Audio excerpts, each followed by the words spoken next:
Which player on the Giants could see their dynasty value rise the most during the 2022 season? All that and more in this episode of the Locked On Dynasty Football Podcast. You are Locked On Dynasty Football, part of the Locked On Podcast Network. Here are your hosts, Marcus Mosher and Kate Magdziuk.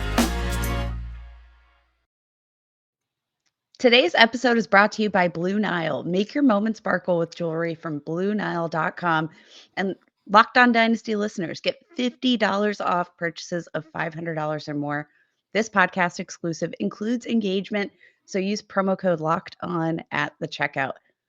Welcome into the Locked On Dynasty Football Podcast, everybody. I am Kate Magdziuk. You can follow me on Twitter at FFBallBlast. And as always, I'm joined by my co-host, Marcus Mosher. You could follow him on Twitter at Marcus_Mosher. Give the show a follow, hit that subscribe. Don't miss out on any of these episodes. We're breaking down the NFL division by division, trade targets, sells, everything you need to know to get prepped for this season. So, Marcus, we are going to be breaking down the Giants, the New York Football Giants today. And I gotta say, Marcus, I'm actually kind of surprised because the more I dug in, the more I want to buy the Giants? Question mark. Yeah, that's kind of my takeaway as well. There's a lot of guys in this offense that you can acquire pretty cheaply. And while I don't think this offense is going to be good this year, you could see a path where, like in 2023, 2024, you do want to own a lot of players from this team. So I'm excited to get into this. Kate, give me your first buy for the Giants. This might be a shocking bit for you.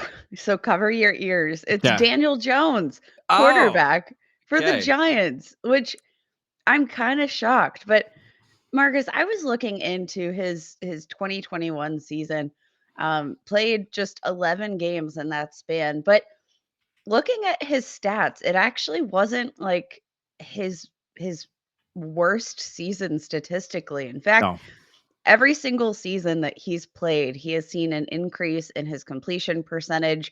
Every single season, he's seen a decrease in his interception percentage.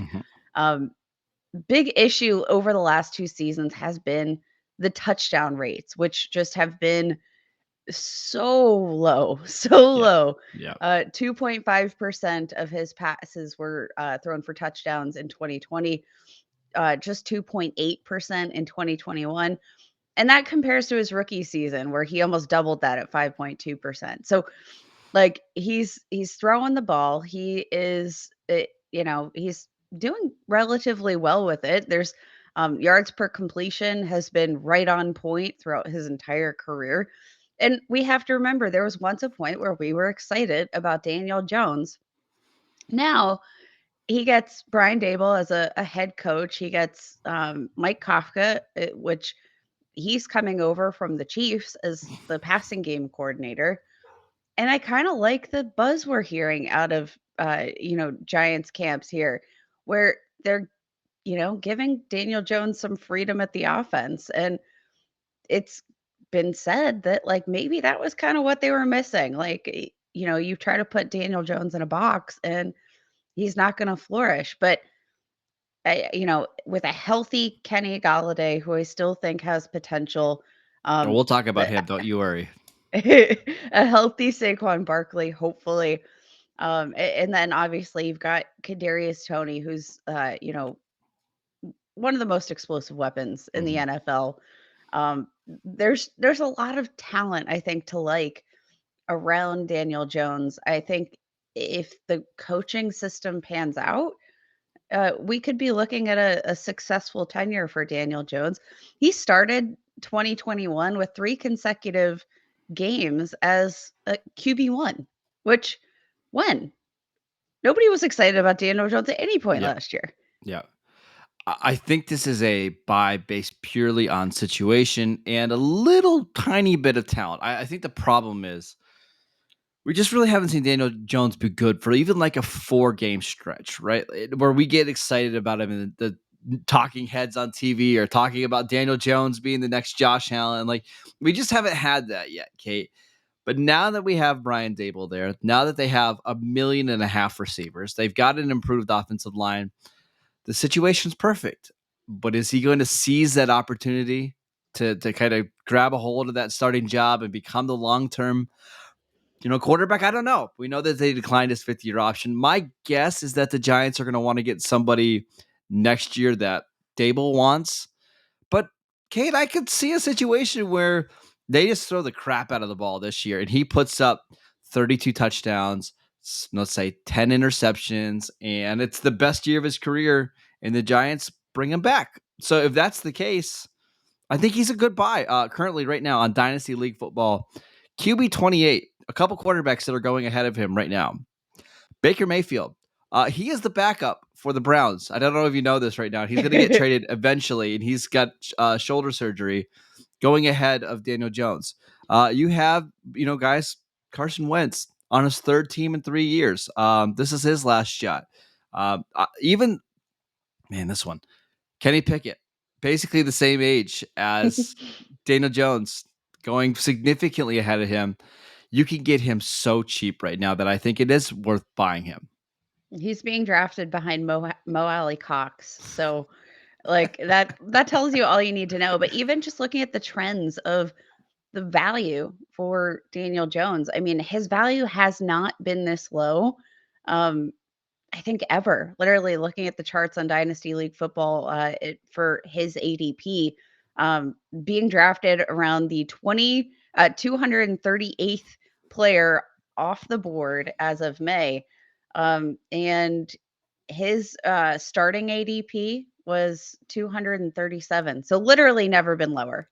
Yeah, and the good thing is for him to return value for you, all he has to do is be a top 24 quarterback, like in a two quarterback league, right? A super flex league. If he's a top 24 quarterback, you're getting a major value there. And that's why I do agree to go out and trade for him. It's not going to cost a lot.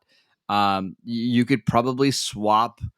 Listen, I've seen trades where Davis Mills is being swapped for Daniel Jones, Jimmy Garoppolo. Some people are still really excited about Malik Willis and would swap Willis for Daniel Jones. We don't know if Willis will ever get on the field. When you're a 3rd-round pick, sometimes you never get a chance. So I think this is a good call by you, Kate. Thank you. Thank you so much. I was shocked personally because I try to go into all of these episodes when I'm doing my research with a fully open mind. And Daniel Jones just came out of the woodwork and said, "Buy me, buy me." He's just so cheap right now. It's so absolutely cheap, absurd. And we the know upside is there. we've seen him perform as a QB1. And we know that he's an effective runner as well. You don't get many of these quarterbacks this late that are going to be in a really pass-happy offense that also have the ability to run the ball a little bit. So, lot to like about Daniel Jones, at least going into the 2022 season. Listen, here's the thing about this trade. If you go out and trade for Daniel Jones and he flops and the Giants go out and get a new starting quarterback next year, so what? It didn't break your roster trying to acquire him. It's not that big of a deal. But if he hits... recent trades, go ahead. Daniel Jones for a 2023 3rd. Daniel Jones for this year's 302. Daniel Jones for the 210. Like, yep. You're right. If he doesn't hit, okay, so your pick at the end of the 2nd round and beginning of the 3rd round probably wasn't going to hit anyway. So nope. Capitalize on this value, and I think it's going to definitely have a chance to return immediate value, because I think Daniel Jones this year, as long as he's on the field, if you're in a super flex league, I think he's going to be one of those guys that I can go out and buy and just leave in my super flex spot. And 100%. The rushing floor alone is the reason why you want him on your team. So good call. All right, let's take one quick break to tell you guys about Blue Nile. Whether you're ready to pop the question or you're celebrating a milestone moment, find jewelry as unique as her with the modern convenience of online shopping at BlueNile.com. Blue Nile has simple online tools that let you choose the diamond shape, size, and clarity, as well as setting style. Blue Nile will then handcraft a perfect engagement ring, and each ring is one of a kind. Make your moment sparkle with jewelry from BlueNile.com. And Locked On Dynasty's listeners will get $50 off purchases of $500 or more. This podcast exclusive includes engagement.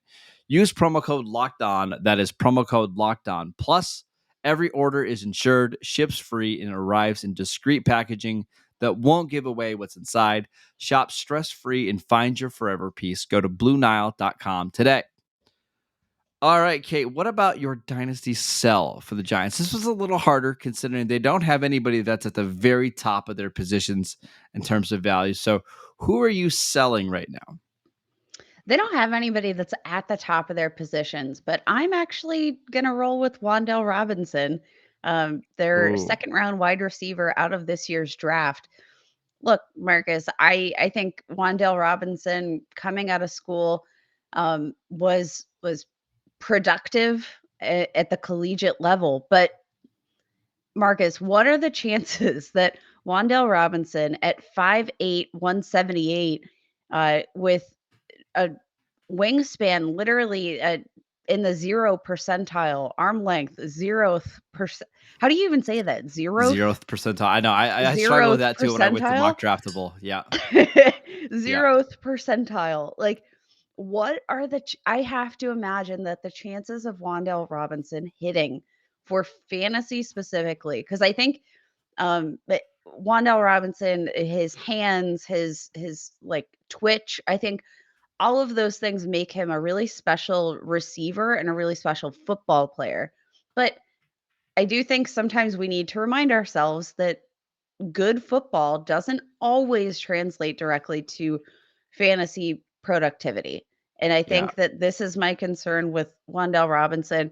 Even like his 40-yard dash, 76th percentile, ran a 4.440, 4.4440. Whoo! Yep. I'm like, that's a huge mouthful. But at 5'8", 178, I want you to run faster than that. Like, I'm being greedy here, but um, I just don't think there's anything remarkable enough about him that I think it's going to transcend fantasy. So while, there's still that sort of excitement here for Wandell Robinson, he's a rookie. We don't know what we're going to get. He's only 21. He's got second round draft capital. Like, while all these narratives are sort of spinning, that's when I really want to capitalize on that a bit and go get a different receiver, somebody who's drafted right around there. Jalen Tolbert, Alan Lazard, even, who I think Alan Lazard has a much better chance at returning value, a better opportunity, I would say, and Rashad Penny right around there. Like, plenty of question marks, but I don't think any of those guys have question marks as big as Wandell Robinson. So I'll take the value here for Wandale Robinson while I can get it. Yeah, this is one where I can see both sides, and I'm really having a hard time because I really liked Wan'Dale coming out of the draft. I loved him at Kentucky. He was super productive, 1,300 yards, in really his first year playing receiver for Kentucky. And then you get the fact that the Giants drafted him in the second round, way higher than anybody thought he'd go. You know that Brian Dable has experience with smaller receivers that are electric like this when it comes to Cole Beasley or Isaiah McKenzie. Like, those guys are productive in his offense. But then you get to the point about production for these small receivers. Kate, since 1999, there has never been a receiver that has finished as a wide receiver one that's 5'8" or smaller. It just has never happened. The closest one under 5'9" was Wes Welker back when he was with the Broncos. But under 5'8", the most productive receiver over the last 25 years is actually Cole Beasley, which kind of brings me back to the Bills and Brian Dable. And he does know how to use these players, but the ceiling's just not particularly high. So I'm okay with his current price. I believe he's like wide receiver 62, 63 on Dynasty League Football. I think he's more of a hold for me, but I certainly understand why people are skeptical about what he could do as a fantasy player. I mean, even Cole Beasley, though, if you are, if you're looking at Cole Beasley, it's not like he's been a overly productive fantasy asset for Yeah, he's most a of wide his receiver career. 3 in his best year, right? Yes, like that is the ceiling there for me. Mhm. Whereas like Jalen Tolbert, give me Jalen Tolbert at right around that same price, because I do think the difference here in terms of upside and career sustainability is like a significant difference. Yeah, it's this is why it was such a bummer that he measured in so small at the combine, because he was listed at 5'11" when he was at Kentucky, 5'11", 190. And it's like, oh, great. This could be the next Antonio Brown or Deontay Johnson. But when you come in that small, and really what's more concerning to me, Kate, is the arm length, like 0 percentile arm length, 0 percentile wingspan. It's just I'm worried that he's going to get pigeonholed into the Rondale Moore, Tavon Austin, where everything we do has to be behind the line of scrimmage or within 5 yards of the line of scrimmage, and that's it. And it's just really hard to be a productive fantasy receiver when your ADOT is that small. It's definitely concerning. Marcus, you mentioned like the wingspan, the arm length here. Again, 0th percentile. I But like when I you keep saying measured that, my 0. arm length. I measured my arm length recently, and I came in at 28 inches, I Oh, you believe. have longer arms than Wandale. Yes, and don't trust me on a football field, guys. I'm just like You're I probably think about the there's same height just as Wandale. I'm actually quite a bit shorter. For those of you who don't know, I'm a tiny human, coming in at 5'3" on my best of days. So, but I feel like if I'm standing next to Wandel Robinson and there's not a remarkable difference between us in terms of our height, like if I'm not only like up to this guy's elbows, and if we outstretch our arms, I'll have Mhm. him beat. Like that I'm not buying into that for my fantasy Yeah, teams. I really like Wandale's ability on the field. I think he is so But explosive. He's so dynamic, but I'm really worried about a light breeze at Meadowlands just blowing him over. but Marcus, I think that there is a difference here in um I don't like let's I don't know. We need to like kind of uh separate fantasy versus football field. Yeah, he's And just it's just going to be so hard for him to be fantasy relevant unless he is getting a million targets, right? And it's possible that Brian Dable is just like, you know what? I didn't sign Kenny Galladay. I didn't draft Darius Toney. Wandale's the guy that I love. We're going to force feed him targets. That's possible. But I don't think that's a long-term solution either, right? It's pretty clear that Brian Dable wants to spread the ball around. He wants 4 and 5 receivers playing on the field at all times. That's why this one's difficult for me. I just don't know what to do with Wandale. tell him. Okay, there you go. All right, let's take one more break to tell you guys about Mud Pie. Full disclosure, before we popped onto the show, I actually went and ordered 2 more boxes of the new Mud Pie bars because they sent me a little trial box and I got 2. They were gone in the first day. They are absolutely amazing. If you aren't familiar or if you are a chocolate fan, you better sit down for this one. The new Mud Pie bar is rich whipped cream and chocolate mousse smothered in 100% real chocolate. But the best part is it's topped with cookies and cream crumble. You put it in the refrigerator for a little bit, you get it nice and cool. It's just a perfect midday snack. If you're not convinced, luckily, we've saved the best for last. Only 150 calories, 16 grams of protein, and 8 grams of sugar. Built bars, again, covered in 100% real chocolate. Go to built.com right now and use promo code LOCK15 to get 15% off your order. These are not going to last very long. I'm just telling you, especially with the way my family's been buying them up. Go to built.com, use promo code LOCK15 again to get 15% off the new Mud Pie Built Bar. All right, who is your dynasty hold, Kate? I'm holding Saquon Barkley. And the closer we get to the season, I feel like he's probably going to turn into a buy for me because, man, Marcus, it's really hard to find productive running backs with RB1 potential at the current value that Saquon Barkley is at. Like, he has had some fantastically horrific luck in terms of injury. Like, got to look at that ankle injury from last season and think like what a freak accident Mhm. that somebody just happened to step on his ankle the way that they did. Um, but I mean, we know that he is a capable workhorse. We know he is a very capable receiver. If we're projecting this offense to be pass heavy and we're expecting production and improvement here, I think we have to also buy in with Saquon Barkley. Like, what other running backs are you really realistically projecting can get 300 touches this season? It's not a lot, and he's not he's not overly expensive. I think people have concerns about the health. People have concerns about whether or not he's able to stay on the field.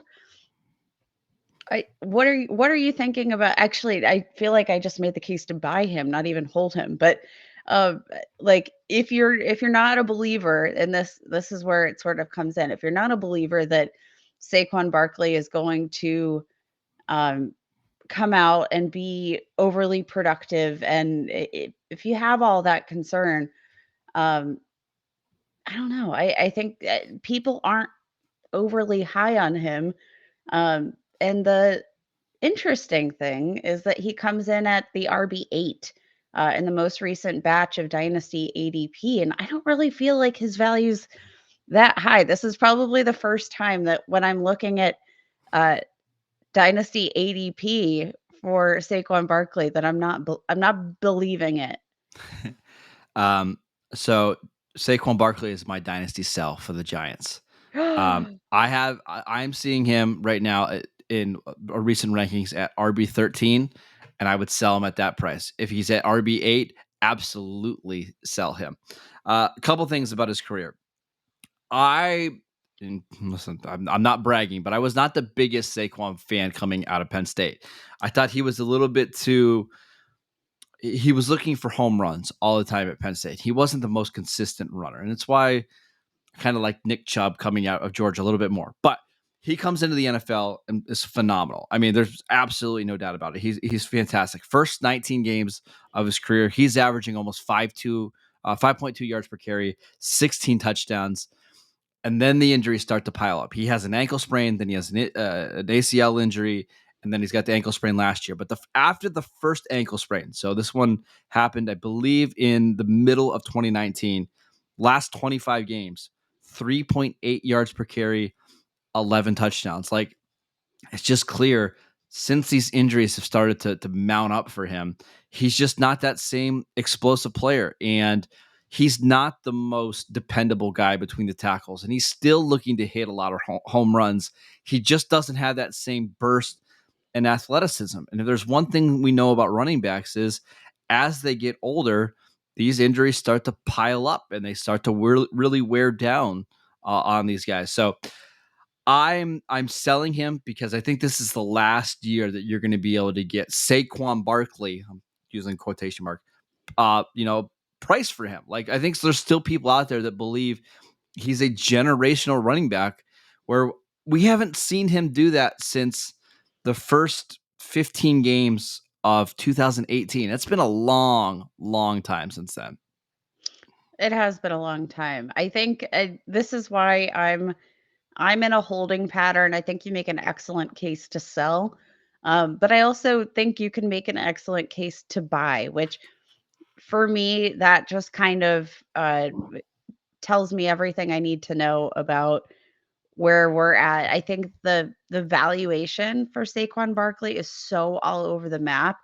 That's when it becomes really hard to buy or sell some of these players because it's so league dependent.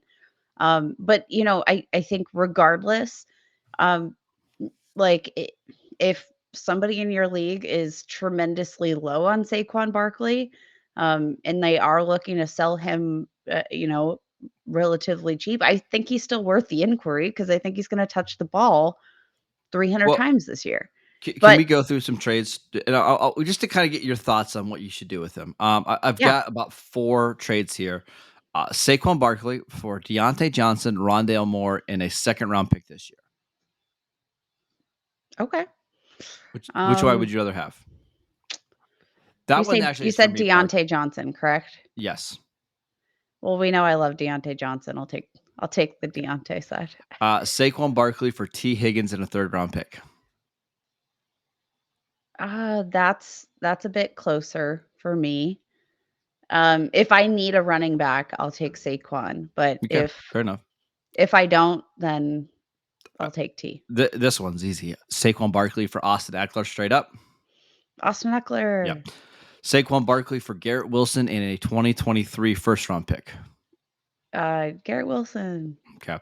Next one, Saquon Barkley for Leonard Fournette, David Bell, and Mike Williams. That one's easy for me. For me, that's Saquon.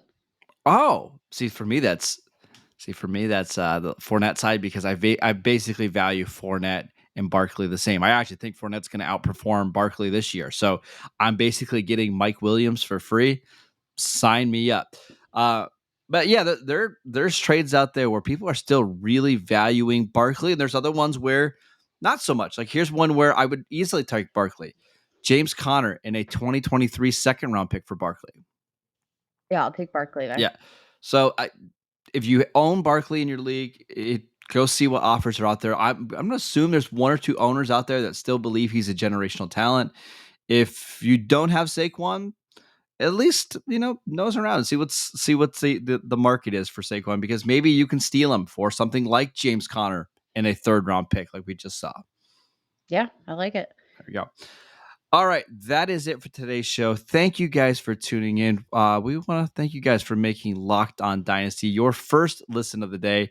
Now make your second listen the Locked On NFL podcast, where our national NFL experts and insiders keep fans dialed in with the biggest stories and the latest news from around the league, because an offseason doesn't equal a break in the action.